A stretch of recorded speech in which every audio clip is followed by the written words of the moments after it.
Protesters are a time-honored tradition at political rallies, but something has changed this time around, especially at Donald Trump rallies. Hecklers are getting roughed up, and they aren't the only ones. Now the media are fair game too. The ugly tone of intolerance reached critical mass this week when a protester at a Trump rally was sucker punched by a 78-year-old man. It's exactly the kind of behavior some believe Trump has encouraged when protesters interrupt his massive rallies. That's putting it mildly. It's like to punch him in the face, I'll tell you. Well, if you see somebody getting ready to throw a tomato, knock the crap out of him, would you? Seriously. But that pugilistic tone took a new twist when a photographer for Time magazine dared step out of the media pen. Also this week, Breitbart.com reporter Michelle Fields says she was almost knocked to the ground. Washington Post reporter Ben Terris was there and says the perpetrator was Trump campaign manager Corey Lewandowski. He watched as Trump's campaign manager grabbed her arm and yanked her out of the way. In another odd twist, Breitbart is denying Lewandowski was the culprit, and audio recordings and images of the event don't clarify who assaulted Fields. Regardless, Trump was having none of it. This was, in my opinion, made up. Now Michelle Fields' boyfriend is rising to her defense, kicking off another round of whodunit.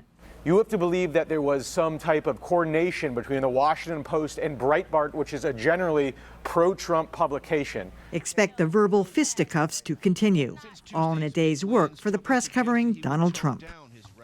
So this has been going on from the beginning. You've been to a bunch of Trump rallies. I have this heckling stuff and the ruffling up. Last night, however, all the network newscasts led with this. They had all this great video that had accumulated over the week, and they every single one of them did a story about the tone of the Trump rallies. This is a real conundrum for the media because they're not treated well by Trump. You know, he says horrible things to the crowd about the media. We're often kept in these pens and told you cannot leave until every single supporter or rally person there has already left the premises, and people are lemmings. They do what they're told. No one's going to boycott a Trump event. No one's going to say, "Oh, we're not going to cover it until he treats us right." But I feel like something has to change. Any ideas, John?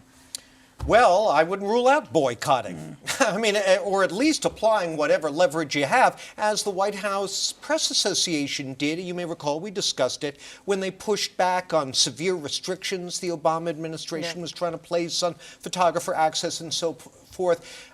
What I would like to see happen is some smart reporting and analysis of how this reflects the fish rotting from the head.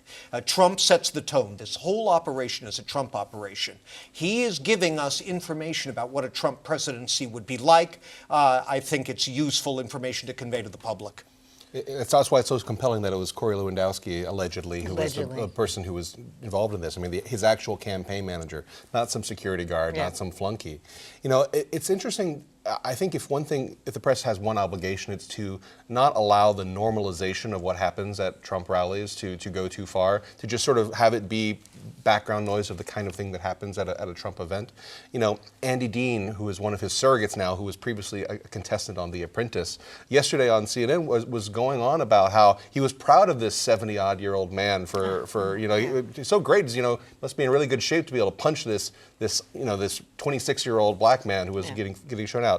It's something the press needs to pay a lot of attention and the to. black guy gets rolled by the security. No, absolutely. You often hear people say this is like a fascist campaign, which seems like an overstatement in some ways, but violence is the hallmark of these fascist-type rallies, and we're seeing it now. And yes, he's going after the media, but other people have suffered as well. Protesters, it's horrendous.